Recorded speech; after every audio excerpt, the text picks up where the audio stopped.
Today we're in Hillsborough County, riding through the beautiful neighborhood of Hyde Park in Tampa. Named after a royal hunting ground, to remain one of the area's most welcoming and iconic locations overlooking the beautiful waters of Tampa Bay. Hey Navigators, today we are in Hyde Park. It's in Tampa. It's one of these really old, authentic neighborhoods with amazing homes. The ride is a feast for the eyes. Plus, I got a special location I'm going to stop by as well. So let's hit the road. Hey Navigators, welcome to the channel. Today, we're rolling through one of Tampa's most beautiful neighborhoods. And I gotta tell you, this place has a story that goes way beyond these gorgeous tree-lined streets. This is Hyde Park. And if you think that name sounds familiar, well, there's a reason for that. But before we dive into Tampa's Hyde Park, let me take you back across the Atlantic for just a minute, because the story actually begins in 1536 with a king who had a reputation for, shall we say, changing his mind about things, especially wives. See, King Henry VIII was having another one of his moments back in England. He had just broken with the Catholic Church, dissolved the monasteries, and was basically grabbing land left and right. One of those pieces of land was a hunting ground that belonged to the Westminster Abbey. King Henry took it and named it after Manor Iya, or Iya, which was a Saxon unit of land called a hide and boom. And that's how the first Hyde Park was born. Now, for about a century, Hyde Park was just Henry's private playground. Deer park, hunting grounds, that kind of thing.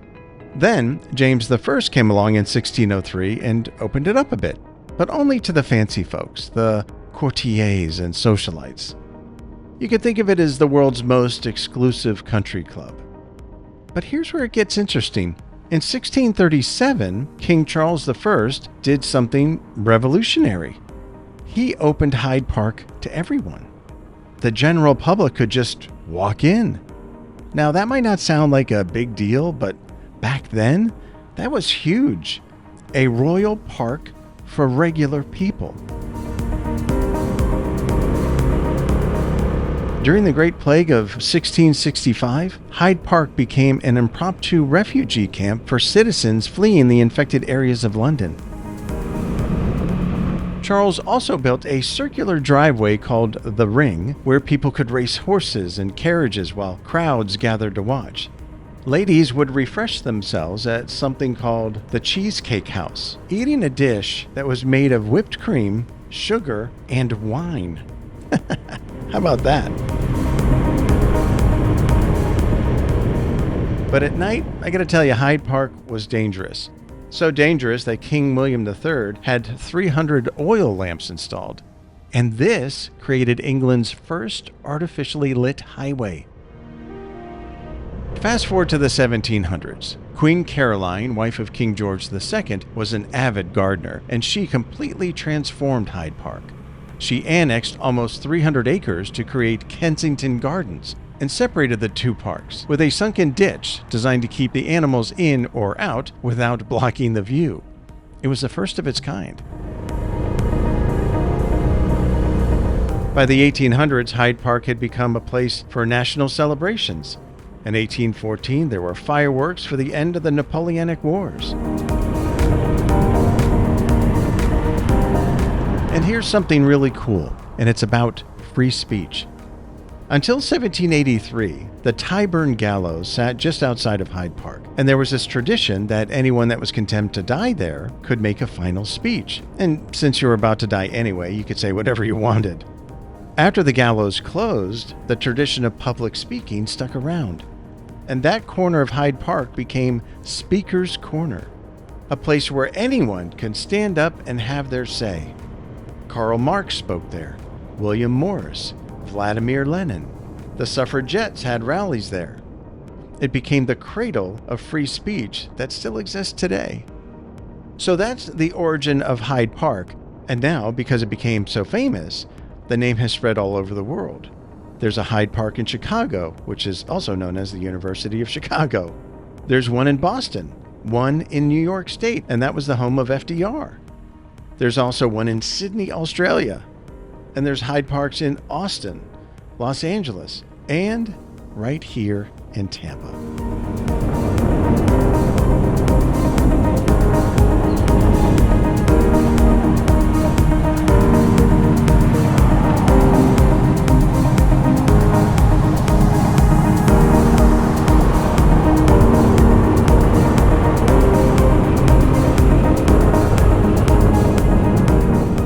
Now, in Tampa in the 1880s, it was a small town, and the Hillsborough River was basically a barrier. If you wanted to get across, you had to use Jesse J. Hayden's ferry. Downtown Tampa was on the east side of the river, and the west side, that was mostly citrus groves and farmland. Now, as early as 1829, a guy named Levi Collar was farming this area and selling vegetables to the U.S. Army outpost at Fort Brooke in downtown Tampa. In 1838, his land passed to his daughters and their husbands, Jeanette and W.T. Haskins, and Nancy and Robert Jackson. The Haskins actually tried to make a go of it, but gave up and moved back to the east side of the river because, well, there was no bridge. Then, in 1886, something huge happened. Tampa had been absolutely devastated by the yellow fever epidemics that closed everything from hotels to cigar factories. The city was on its knees. And that's when word came that Henry Plant, a railroad magnate, someone that we highlighted in the ride of the town named after him, Plant City, well, Henry Plant was going to spend $1 million or more developing the port of Tampa and building a massive resort hotel on the western bank of the Hillsborough River. So Plant bought land from Jesse Hayden and his daughter, Mrs. Donald McKay. The city agreed to extend Lafayette Street, which today is called Kennedy Boulevard, and they extended it a half mile, and they built a bridge. And this was a game changer. In 1888, that bridge was erected. Plant extended his railroad across the river, and the cornerstone of his Tampa Bay Hotel was laid. When Plant sent out invitations to the grand opening ball in January of 1891, one person telegraphed back, "Where's Tampa Bay?" Plant's response was perfect. Follow the crowd. And that bridge? Well, that's what made Hyde Park possible. Suddenly, the area west of the river was accessible. People could actually live there and get to Tampa easily. Now, in 1886, O.H. Platt from Hyde Park, Illinois, bought 20 acres from Robert Jackson and named the area Hyde Park. Just like the original in London, he wanted to create this upscale park-like community, and Tampa's first suburb was born. Now, there were already a few pioneers out there. James Watrous built his home in 1882. William Morrison had established his residence in 1885. Both were citrus growers, and those big grows covered most of the area. Hyde Park was organized into this conventional grid pattern with the major streets perpendicular to what would eventually become Bayshore Boulevard that overlooks Tampa Bay.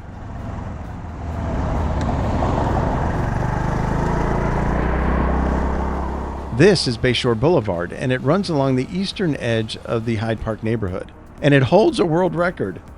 It's the world's longest continuous sidewalk, 4.5 miles of uninterrupted sidewalk, with stunning views of Tampa Bay and the downtown skyline.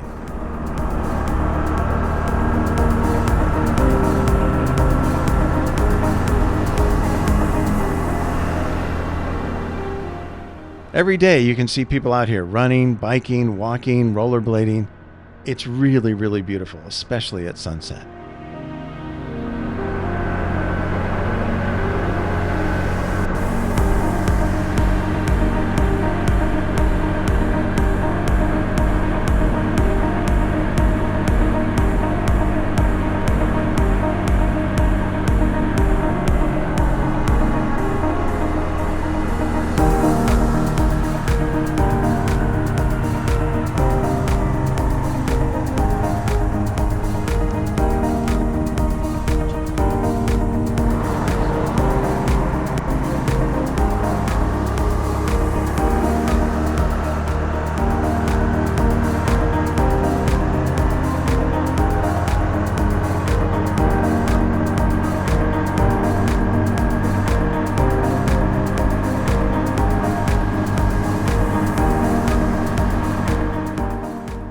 getting hungry? Because you know what time it is? It's time to feed Algo the algorithm. As you know, there is no Google or YouTube employee looking at videos to determine if they should be shared with others. They've handed that off to computer technology, algorithms, and artificial intelligence. And the way they make these determinations are looking for specific triggers when people watch a video. How long do they watch it? Do they comment? Do they give it a thumbs up? Do they subscribe? Whatever. Those are all the triggers. That's why people keep asking you to do those things, because then it lets the algorithm know, hey, this video is popular. We should share this with others. So I'm going to ask you to do the same. You don't have to, but anything you could do would really help, especially because right now there is just so much new AI content. YouTube is getting flooded with AI content right now. And so for a little channel like mine, which has a real person, me, riding around real neighborhoods like Hyde Park and giving you real history that I looked up all by my lonesome, well, the best way you can help is to do those little things that trigger the algorithms. You can like, you can subscribe, you can write something or push buttons or whatever you want to do. Anything you can do will help. Not only this video, but any other videos on this channel that you watch. If you could do that, I would greatly, greatly appreciate it. Thank you.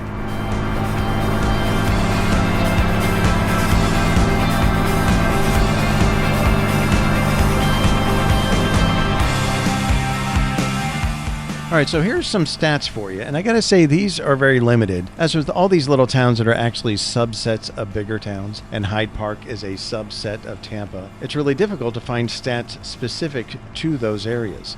So this is the best I could do. I pulled this from a real estate website, and I think that's the best place to get it because it's the latest information and the most accurate. So here's what I could get. Hyde Park has about 7,600 people, and they live in about 2,100 residences. The median age is 38 years old. About 19% of the population is under 18 and about 15% is over 65.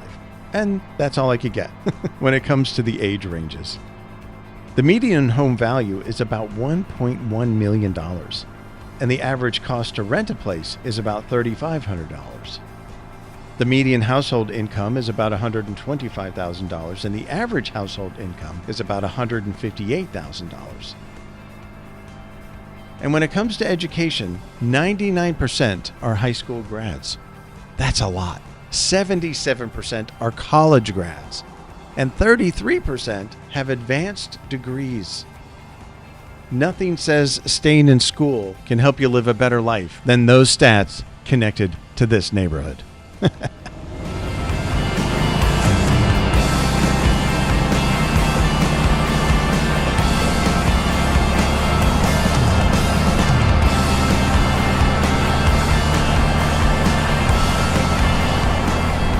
In 1907, developers started filling in mudflats along the waterfront. Bayshore Boulevard got paved in 1914, but the concentration of the buildings before 1915 didn't even face the bay. People weren't thinking about water views yet. They were thinking of getting away from downtown while still being close to it. Between 1913 and 1928, Hyde Park absolutely flourished. This was the golden age. Large revival-style residences were going up everywhere. We're talking about some serious architectural variety here. Mediterranean revival, colonial revival, craftsman, Tudor revival, even prairie style.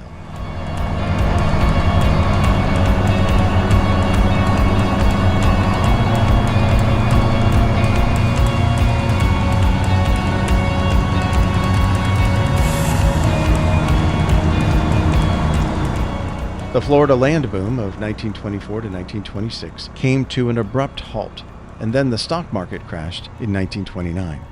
The Great Depression engulfed not just Florida, but the entire nation. After the Depression, construction in Hyde Park followed the national trend towards smaller, simpler homes. The grand revival mansions gave way to more modest houses. Post-World War II, Tampa's growth trend shifted west and northwest toward the suburbs with their ranch houses and larger lots. Hyde Park remained relatively stable during these decades, but it wasn't the hot new place anymore. It was just a nice older neighborhood close to downtown. Then, something interesting happened in the 1970s and 80s. There was this nationwide shift back to urban living. And at the same time, the historical preservation movement was gaining steam. People started looking at these old neighborhoods and thinking, well, this is actually really special. We should save this. Hyde Park got designated as a historic district. Many of the homes and buildings got listed on the National Register of Historic Places. People started buying these old homes and restoring them, not tearing them down for something new.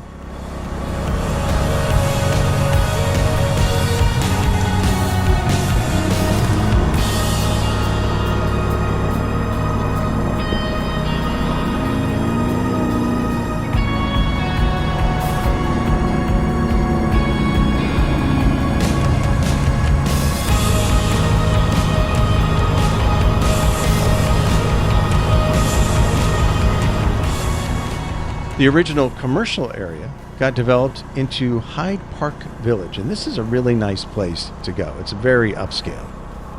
Hyde Park Village is an open-air shopping and dining district, and it's become the heart of the neighborhood.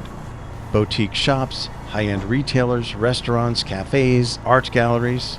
You can grab a coffee, do some shopping, all in this beautiful setting that respects the neighborhood's historic character.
Now, I told you I had a surprise for you, and that surprise is this gorgeous building on the University of Tampa campus. This is the Tampa Bay Hotel. It was built by Henry Plant, the railroad magnate that we highlighted in the Plant City video, and he constructed the Tampa Bay Hotel between 1888 and 1891.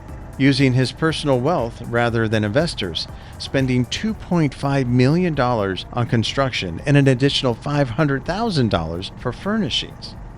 Now, this gorgeous building was designed by architect J.A. Wood, and it has an exotic Moorish revival structure and covered 6 acres. It's a quarter-mile long, and it had over 500 rooms.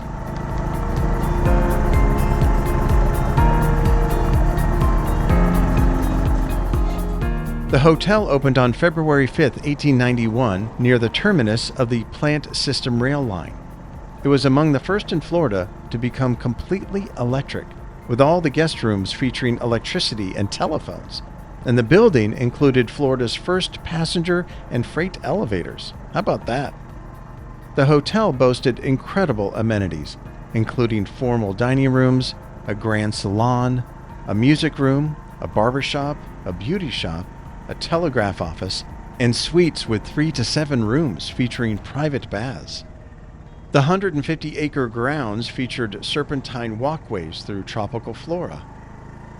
3 conservatories, including the flower house with rare plants, An 18-hole golf course, tennis courts, a racetrack, stables, kennels, and a boathouse covered the grounds.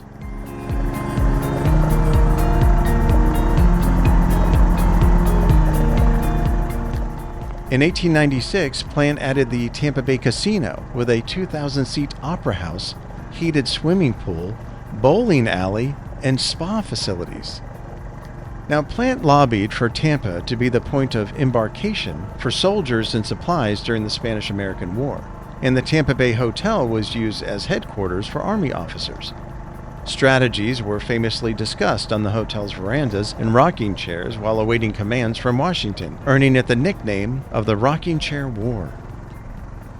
After Plant's death in 1899, the city of Tampa purchased the property a few years later, and the hotel continued to operate until 1932. In 1933, the city established the Tampa Municipal Museum in the south wing of the first floor to preserve the legacy of the Tampa Bay Hotel. The remainder of the building became home to the University of Tampa. My wife and I have actually gone through the tour of that museum, and it is awesome. This whole building is so gorgeous. It's great. And what was really funny is that you're in this historic, amazing building with this tremendous architecture and history, and it's just so beautiful. But it's also part of the campus. So in these amazing lobbies, you just see these students like scrolling through their phones, ignoring everything that's around them. It's totally hilarious. In 1941, the city of Tampa signed a 99-year lease with the University of Tampa for $1 a year, excluding the southeastern wing to house a museum. In 1974, the Tampa Municipal Museum was renamed the Henry B. Plant Museum.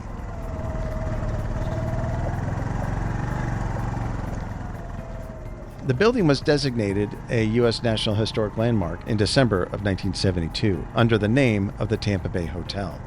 Today, Plant Hall, as it's called now, serves as offices, laboratories, and classrooms for the University of Tampa, while the South Wing houses the museum, along with original furnishings and artifacts collected by the Plants on their European and Asian buying trips.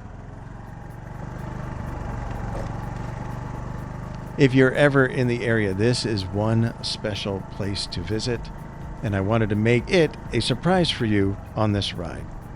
It's so awesome. Check it out whenever you can.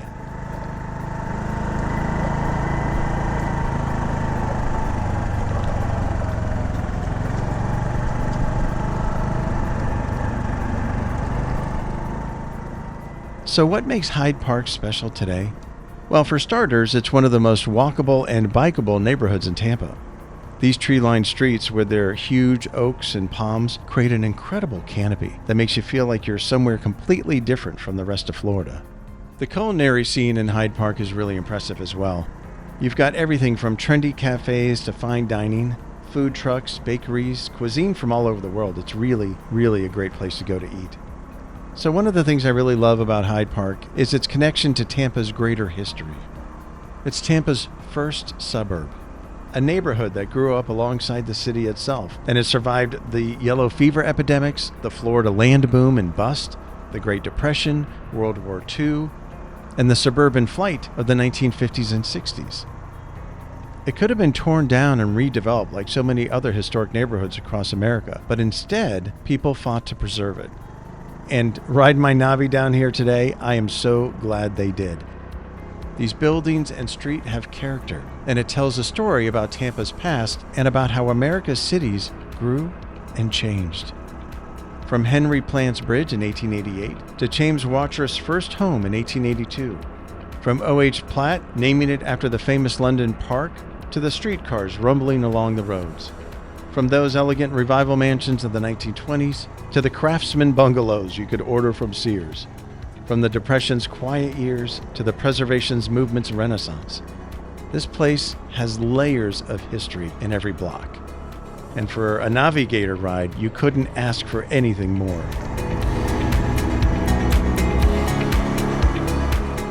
You know, one of the things I really love about this ride is these last couple rides, we've experienced some really incredible neighborhoods. That high-end neighborhood in Winter Garden, that completely amazing planned city of celebration created by Disney with also amazing architecture.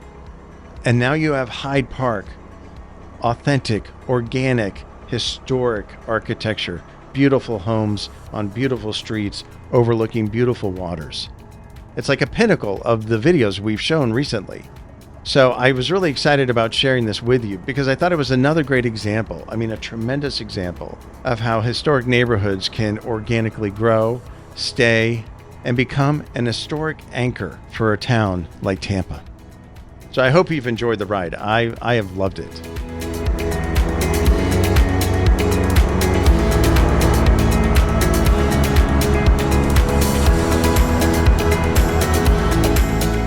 So as always, I want to thank you so much for joining me today. As you know, I think time is the most precious treasure we have. So the fact that you have spent any of your precious time with me means the world to me. Thank you so much. And remember to be safe, to be kind, and to be generous to those around you. And most of all, have fun. All right, I will see you guys next time.